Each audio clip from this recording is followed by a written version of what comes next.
to Immediate Immersion Live. How is everybody doing on this Labor Day? If you are in the United States, this is a official holiday for us, Labor Day. For those who are not in the United States, you may not be aware.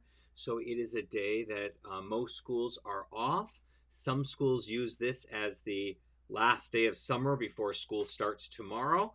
I've been back to school for a whole month, so tomorrow starts my 5th week of school. But whatever you're doing today, welcome, welcome, welcome. I'm so excited to see you here. If you are watching live, please let me know where you're watching from. I love to always see where you're watching from. And let me know if you've been here before. Are you a returnee, #returnee, or are you a newbie, #newbie? Let me know in the comments. And if you're watching on the replay, also please let me know where you're watching the replay from. I'd love to know. Today we're going to be talking about differentiation in the classroom and why it's so very important. And we'll go ahead and get started in just a moment.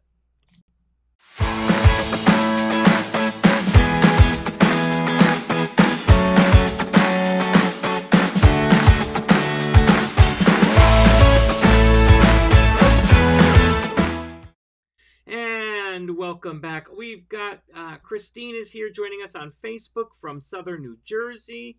And welcome, welcome, welcome, Christine. And we've got Elaine from Delaware on YouTube. So welcome, both of you. I hope you've enjoyed your Labor Day. I know today I went to I'm in Northern California near Sacramento, and about 50 miles north of us is a place called Apple Hill. And we went there today and kind of like an apple orchard, bought some stuff there, bought some Apple products. We had a fun time, and now it's back to get to work. And we've got James here from Panama. Welcome, James. Good to see you. Sorry, my doctor put me on a diet of apple juice for the last few days because I'm having some stomach issues. So he recommended apple juice. So sorry for that. Let's go ahead and get started. Let's talk about differentiation and what that actually looks like, first of all. A lot of people, this is a buzzword that we've heard, and for some people it's a negative word, and some people it's a positive word, and some people it's just a neutral word.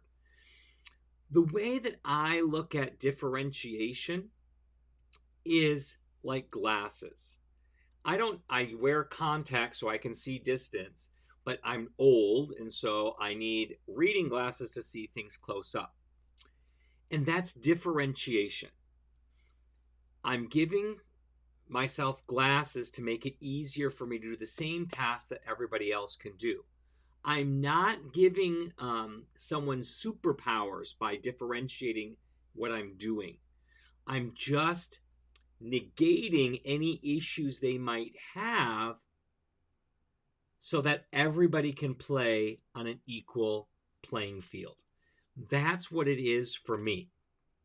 It's not about giving superpowers. If someone can't walk, we give them crutches, or we give them a wheelchair, or if they don't have legs, we give them a prosthesis. None of these things are aimed to give them superpowers. The aim is to just give them enough boost to put them on an equal playing field with everybody else. So think about differentiation that way. What we're trying to do is to make our assessments or whatever we're doing in class as equal as possible. And some people have learning issues. Some people have attention issues. Some people have vision issues. Some people have hearing issues. Some people have mobility issues. So when we're differentiating, we're accommodating for these. We are not trying to give them a leg up over everybody else. We're just trying to give them a leg even so everybody is on the same playing field. That's what differentiation is for me. Do any of you have a different understanding of differentiation that you'd like to share?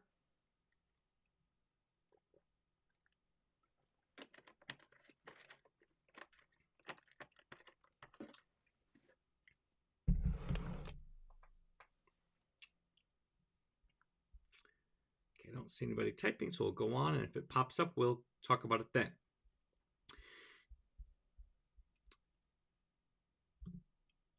Let's talk about meeting diverse learning needs. As I said, there are all kinds of things that we need to accommodate for. Some of them are obvious. Those are the diverse learning needs that are obvious. Christine said, I use the glass analogy to explain to my students. Absolutely. Absolutely. I think that's the best one. It's the most common one that people can understand. That we're not trying to give anybody, no one has x-ray vision when they have glasses. It's just to negate their lack of being able to see. And I think it's a really good analogy to use. So we have the obvious things, the attention deficit. We have the vision issues. I have a student right now who has got vision issues. So I have got to blow everything up. So when I go to the copy machine, I have to make everything 1.5 times larger than it would be normally. In my old school district, we had print shops in each of our schools. They would do that, and they could print on big format paper. We don't have that, and we don't have big format paper. We just have the old-fashioned copy machines. So I'll have to print it 1.5 and then tape the papers together. So it's a big, like I'll need to tape 4 sheets of paper together. And you can print things like a poster. If you go in your options of your printer, usually you can do a poster option, so you can spread the picture over 4 pieces of paper, and it will print it right so that you can actually tape it together. Because I have a student who has vision problems. Years ago, when I taught at that old school district, I had another student who had real bad vision problems. They couldn't read Braille, and they were legally blind, but they could see, like they could walk and everything. But he had a giant semicircle magnifying glass that he would put on paper to be able to read it. He would also do that with room numbers alongside a hallway. And I would have to print his things. I think it was 3 times. The letters. No worry. Welcome, Sean. Welcome, welcome, welcome. We had to print things. I think the minimum was each letter had to be 3 inches in height. And good thing we had that print shop that they could do that, and they could do all that stuff. His textbooks had to be reprinted for him, copied and then printed so that he could read them. So those are the learning, the visual issues. I have kids with hearing issues. I have many kids right now who've got hearing aids in a variety of reasons. And some of them require that I wear a microphone around my chest that then plays on a speaker close to them. It was funny, years ago, also in that previous school district, we had the system that our little necklaces would go into the speaker system that was built into the ceiling. And the kid whose IEP told me I needed to use this said, stop using it. You already talk too loud. So he could hear me crystal clear without needing that in there. And he said it was like echoing in his ears and he couldn't stand it. So, but those are ways that we're differentiating for those physical things. For attention deficit, kids who've got attention issues, we are often chunking things. We are breaking things up into smaller pieces, adding more brain breaks into the classroom to help them stay focused, because they can't stay focused for a long time. I was watching one of my Real Rap with Reynolds. He's a YouTuber. I've been watching him for many years. He's got great tips. He doesn't teach world language. He teaches English, but he's got a lot of great tips overall for teaching. And I just saw one of his shorts about what to do with kids who've got too much energy to spend. He said you give them a folder that says secret, top secret on it, and you put a piece of paper in it. And then they're supposed to go to 1, 2, 3, 4, or 5 teachers, how many it needs, to get a signature on there, and try to pick the teachers that aren't having a class right now or have them go to the office to get it signed. So he's physically going out, getting the signatures, and then coming back, and kind of he's worn out a little bit of his energy, kind of used up some of that energy to help him focus better in class. So that's another thing you can do with ADHD kids. Another one for attention, I often will give them a word to focus on. So let's say, like right now, my level ones, we're focusing on the Super 7 and then sports and activities. So I've got the 7 verbs, plus I've got maybe 10 activities and sports that we are working on. I will assign one of these words to my kids who have trouble paying attention, and their goal is to, excuse me, got the hiccups, listen for that word, and then on a sticky note, make a hashtag, hash mark for every time they hear it. Partly it's for me because I can look at it and go, ooh, I didn't really hit that word hard enough. But it also keeps them focused because when they are listening just for that one word, they have to hear all the words to get there. So do I really care if it's 100% accurate? I don't. But it does keep them focused. And these are ways that we can meet diverse learning needs. Another way that in comprehensible input that we do so easily without even trying, and the goal was not originally to meet diverse learning needs, but we use a variety of modalities in our teaching. We use the oral, we are talking. We use visual, we have pictures. We use kinesthetic, we do gestures. We have videos, we have songs. We are applying so many different modalities that make it successful for all kids, not just kids with diverse learning needs. In one of my schools, they used to always put the special needs kids in my classroom because they were more successful in my classroom because I didn't teach using the textbook. And I reached out with all of these different modalities that helped all students, not just these students, but they prospered in that because they weren't tasked with doing the memorization from a textbook, the grammar drills, the memorization of vocabulary. And so the things that we naturally do in our comprehension-based classrooms help all students, especially those with diverse learning needs.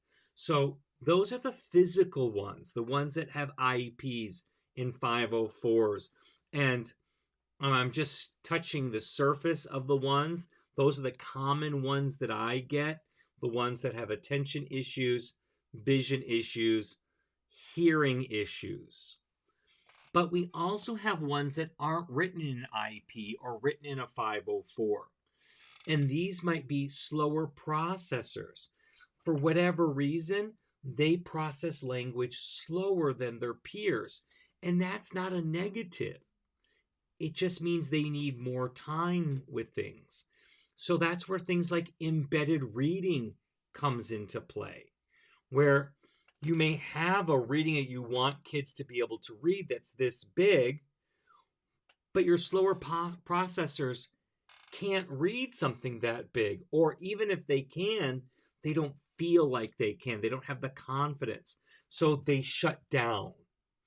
But if I take this big chunk and I chunk it, I can either make it, in like a true embedded reading where I just take the basics and the essentials and start with this reading and then add some more sentences and make it this reading and then add some more sentences and make it here until I get there. It might take me 4 or 5 steps.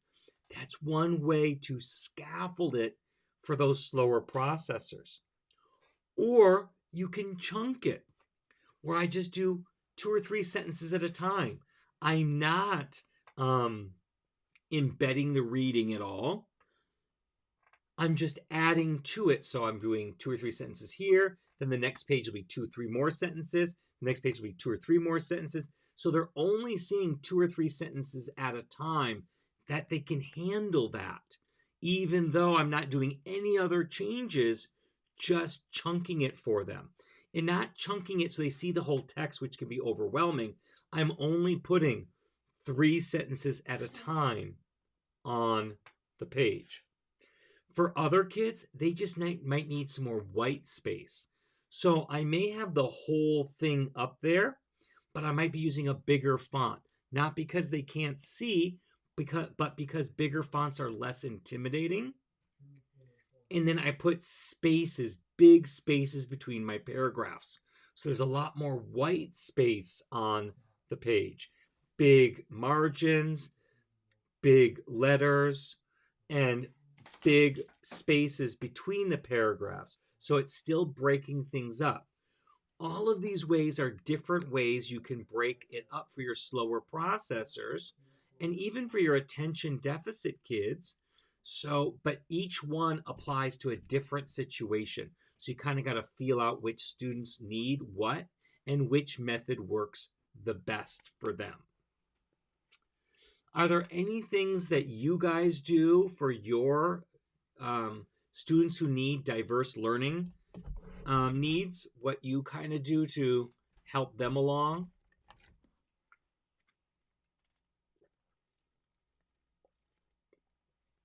And remember, there are things that we do for everybody that help them. I'm writing new vocab on the board. I'm using gestures as much as possible. So even when gestures I don't teach, I'm pantomiming what I'm doing to help kids with a visual in there. I'm looking up pictures when kids don't know. Yes, Christine says, extra time on quizzes is common. Yes. This one doesn't always hit my radar because I let kids work as long as they need on a quiz. So I don't put a time limit. If everybody's done and only one or two kids still need to work, then I'll send them to another room to finish up. But I don't usually have to worry about this one because I let everybody work at their own pace. I don't say, okay, time's up, let's go.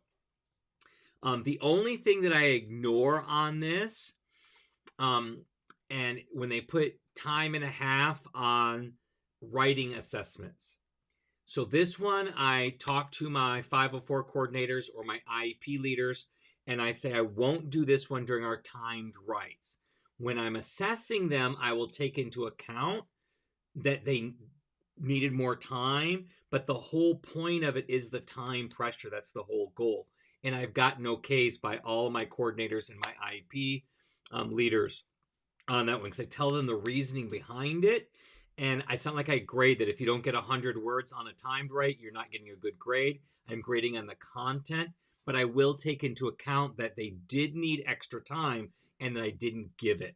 So I do take that into account, but I get the waiver on this because of the beast that the timed writing is. Everybody gets the same, and I want to see what the kid can do in that particular time. And that's not being held against them. That's the difference.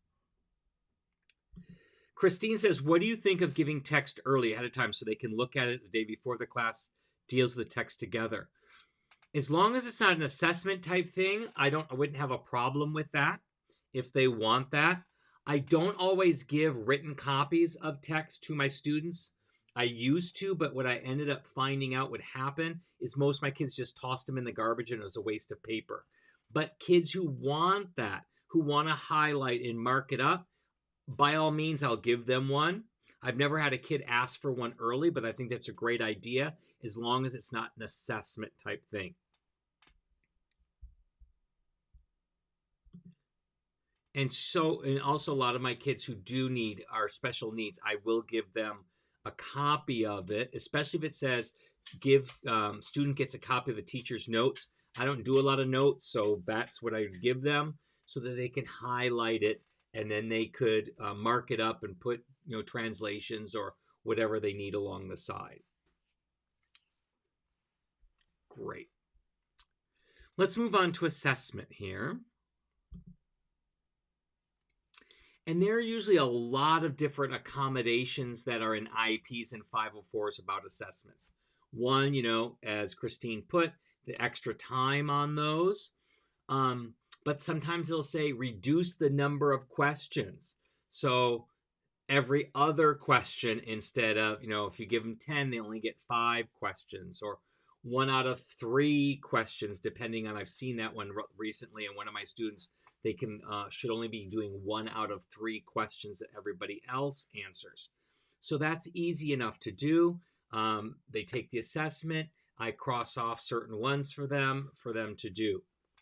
But other ways I have done differentiated assessments. couple of things. I chunk.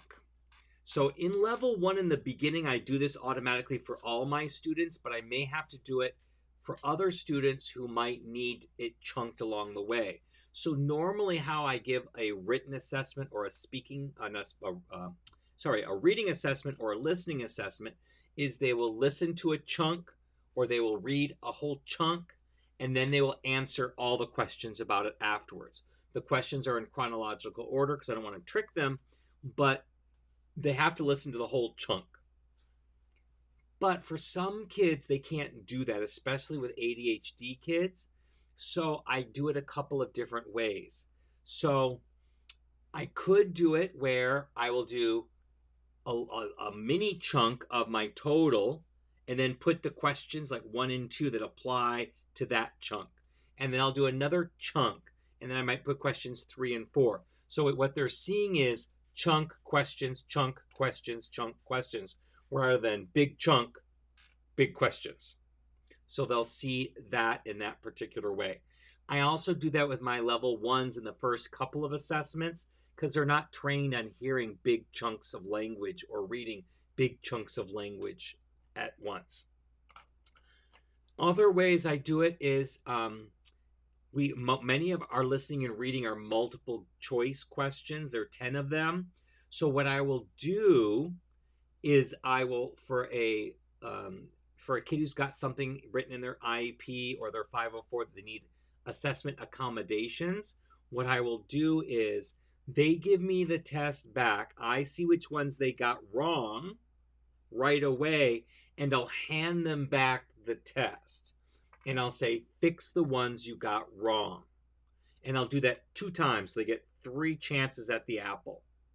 It's only for those kids. I would not do that for any other kid that doesn't have it written in their 504 or their IEP that's written that says, assessment accommodations required. But I'll do that for those kids. So they know which ones they got wrong, and they know the answer they've already put on there is wrong. So I'll give them 2 more chances to be able to try to fix that and better their grade. Now in our state, we have to put that we did a test accommodation on there for them. So we have to mark it, and they get restrictions because of that. In high school, they might not be able to get a standard diploma because of the assessments being not watered down, but accommodated. They've been altered in a way. For middle school, we don't have to worry about that particular thing, but we do have to put the comment on the report card that their assessments were manipulated in a way to accommodate their needs. So they can't, they're not qualified for honors classes because of that. And certain things, they can't get the top grade. We grade off of IB rubrics. They can't get higher than a 6 in those types of things, which is equivalent of a high B, because we've made these accommodations to their assessments. But those are some things that you can do. For kids who've got extreme anxiety when it comes to speaking, I'll often have them face the wall. So their back is to the class and to me, and they face the wall, which is perfectly fine for me. Some of them, I'll let them sit in their own seat instead of coming up to the front of the room. And for some, as long as it's not a group or a conversation where we all need to be working, I'll let them come in privately before or after school to do that, as long as it's not taking away from the overall assessment. If the overall assessment was a group discussion, obviously we can't have that private one-on-one. So I'll do things like that. For writing, I haven't had to do many accommodations. The only ones are for kids who don't have finger dexterity and have trouble writing with pencil. I have a lot of kids with muscular dystrophy I've had in the past, and they're losing the dexterity in their fingers, so they prefer to type. So I'll have them type those out, and that's okay. Normally, I do not allow kids to type on a quick write because people can usually type faster than they can physically write. So that's all I've ever had to do with writing, because as I said, I don't do the extra time. I just have a mental note that they are allowed extra time. So then I'd expect half as much work in the same amount of time as a fully able-bodied writer. That's the kind of thing that I would do in there. I remember writing differentiation I had to do many years ago. I had a kid in a heritage speaker class, and he had real big trouble with phonics. And so they asked me, don't teach him Spanish phonics. He's having a hard time enough with the English phonics. So that will just confuse him to throw in Spanish phonics on top of that. So I couldn't read his writing because he would write it. It's not even phonetic. It's the way his brain would process the phonics. And so I couldn't read it. I couldn't make sense of it. Even straining, I couldn't really figure out what he was writing. So he would write it, but then he would come and read it to me out loud so I could understand what he wrote, and then I can assess his writing ability. And I would completely not look at spelling, obviously, or phonics. I could focus on content, word order, those kinds of things I could do, but anything with the actual placement of letters and sounds representing letters, that I just overlooked completely for him, because we just, he had the problem with the English phonics and they didn't want to confuse him with the Spanish phonics on top of it. James says, a friend of mine uses ChatGPT to make different tests for different students. It started to prevent cheating, but became a way to accommodate some students with less complex structure. Absolutely. Thank you for mentioning it. I forgot to mention it myself. ChatGPT is awesome for things like that. I will use it to create embedded readings. So I will write my long one, and then I put it in ChatGPT, and I'll say, okay, I would like you to take and make this into a simple 5-sentence story. Reduce it there. Then it gives me the 5-sentence story. Then I'll say, start with this 5-sentence story and make me 3 more versions, each one progressively more sentences until we get to the final version that I included. So it'll create those embedded readings. I can give it my assessment and I can say, please make an accommodation or rewrite the test accommodating for this deficiency or that deficiency. So it really, really is your friend. Don't just take, though, what ChatGPT gives you. Make sure you read through it. It may have some mistakes in there. It may not be giving you exactly what you thought it might be. You might have to tweak it and tell it to, that didn't come out exactly the way I wanted. Please redo it this way. But yes, ChatGPT can make your life a lot easier.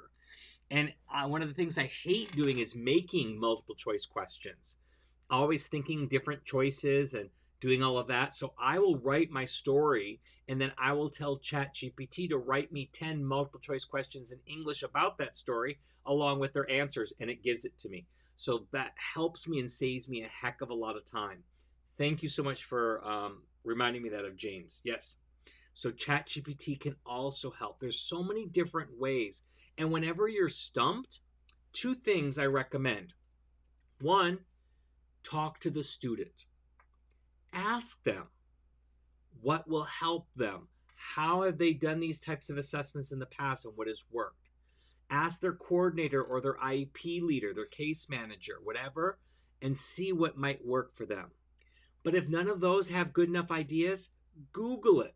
Go on to Google and put it in there. I have a student with dyslexia. I need to give a writing assessment. How best can I adjust my writing assessment to do this? Or give me some ideas for alternative writing assessments.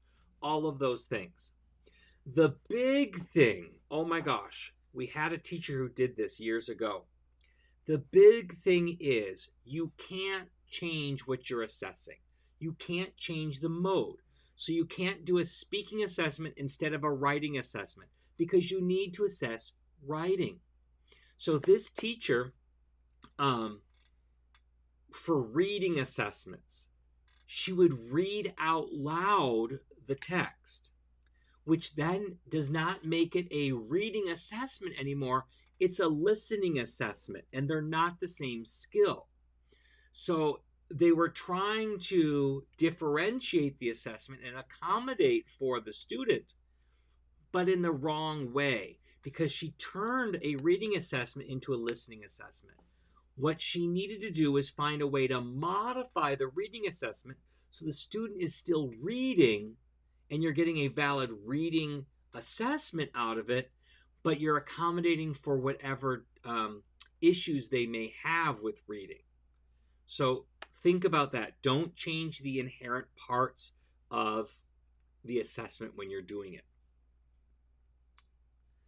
Lastly, let's go ahead and talk about overcoming challenges. So most of my challenges usually are not with 504s or IEPs. The ones that are specified in there are usually pretty easy to deal with.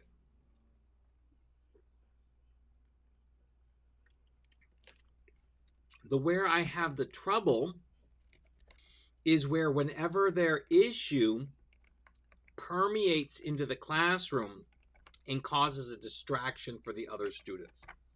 For example, I have a situation now where I have a kid who's got extreme ADHD, and how it manifests for him, which it's never, in 20 years, I've never had it manifest like this in a student to this extent. He's a talker. And when I mean a talker, he will talk to anything. He will talk to his neighbors. I will say, please be quiet. And before I even get the whole word quiet out, he's starting to talk again. And what's the weirdest thing is that in the middle of a lesson, as I am talking, he will stop and start talking directly to me about whatever just popped into his head, interrupting the whole class. And he's acting like him and I are alone just having a conversation. I'm like teaching, and he stops and he expects me to stop and listen. And so he's got this huge issue and we can't curb it. We're working on different ways to curb it. Mom and dad have sent him in with he's also got anxiety with a Rubik's Cube. It's a silent Rubik's Cube. I mean, it's not really silent, but it's a silenter one. And I don't ever have a problem with kids having fidgets or something like that, as long as it doesn't become a distraction for everybody else, meaning he's not going, look, I just did it in 22 seconds, or do you want to play with it too? None of that stuff. As long as he's doing it by himself, great. I have another kid who uses a yo-yo in class, and that soothes him for anxiety. Those are fine. But he just tried the Rubik's Cube on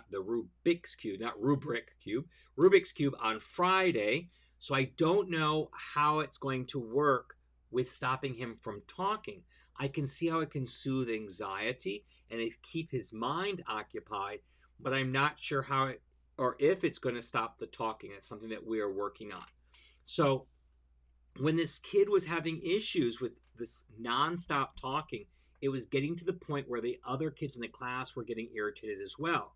So I went to the previous teacher and asked what they did, and they said they didn't find a solution. It was a problem all year long. I went to the parents and asked them, I said, these are what I'm seeing, and do you have any suggestions? And they basically told me, we'll send him with a Rubik's Cube, and you need to have patience.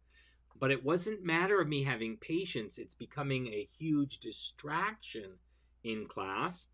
So then I also reached out to our psychologist, and our psychologist came to observe him on Friday and is going to give me some feedback on what could happen, what we can do to help him along the way. So these are ways of overcoming challenges, looking for solutions to particular problems. With my regular ADHD kids, I came up with the solution of assigning them a word and having them keep track of how many times I said that word. Another way you can do is to give them a word that they have to try to work into my class somehow. So I might give them the word for meatballs in Spanish, and they've got to find some way to get it into the conversation in the most natural way possible. That's their goal all class period long, is to try to find a way to get that to be worked in. And I give them random weird vocabulary that are funny words and that would be not so easy to get in, but could still get in. So we have a lot of fun with those types of things. But whenever I have a challenge, I look to that challenge and I look to my resources and I start with the kid, and then I reach out to parents, caseworkers, psychologists, counselors, before I then go to the internet. And I can go to internet on forums and ask anybody else have this issue. I could do searches for this issue and see if there's other solutions. I can go to YouTube and check if there's any solutions out there that people have already figured out and that I can try. Will they work? They may, or they may not. But at least I'm trying to figure out a solution and trying to work with the student to give them the most success possible. So those are the ways that I look at overcoming challenges. Last year, I had a whole classroom of challenges, and I had to find ways to work with each of the kids on their own level to be able to help them be more successful. And so I had kids with ADHD. I had kids with severe emotional issues.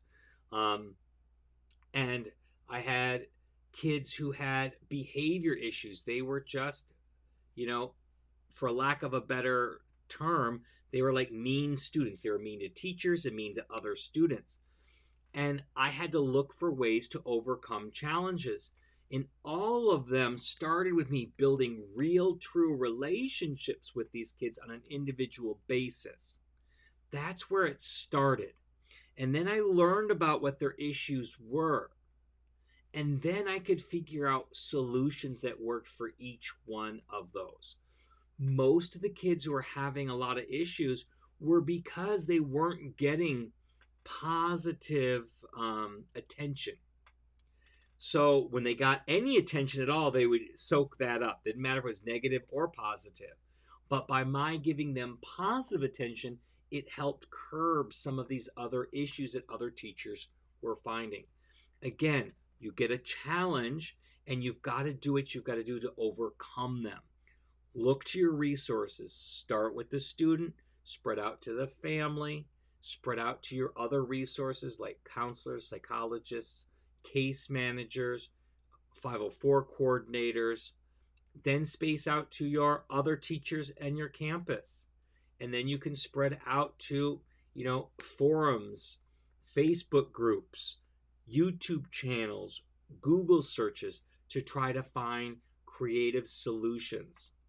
Sometimes you can find books on Amazon. I'm always reading another classroom management or teaching book on my Kindle.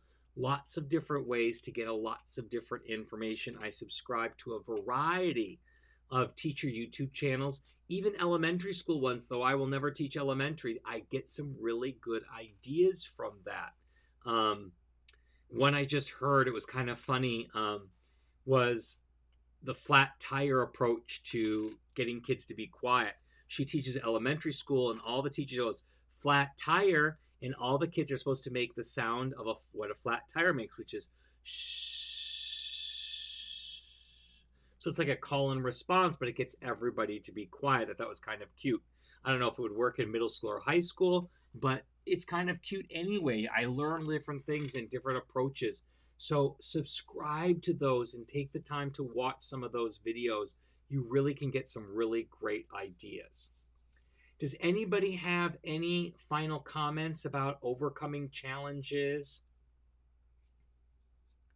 Any approaches that they take? While you're doing that, please, if you've gotten any value about this, go ahead and like and subscribe.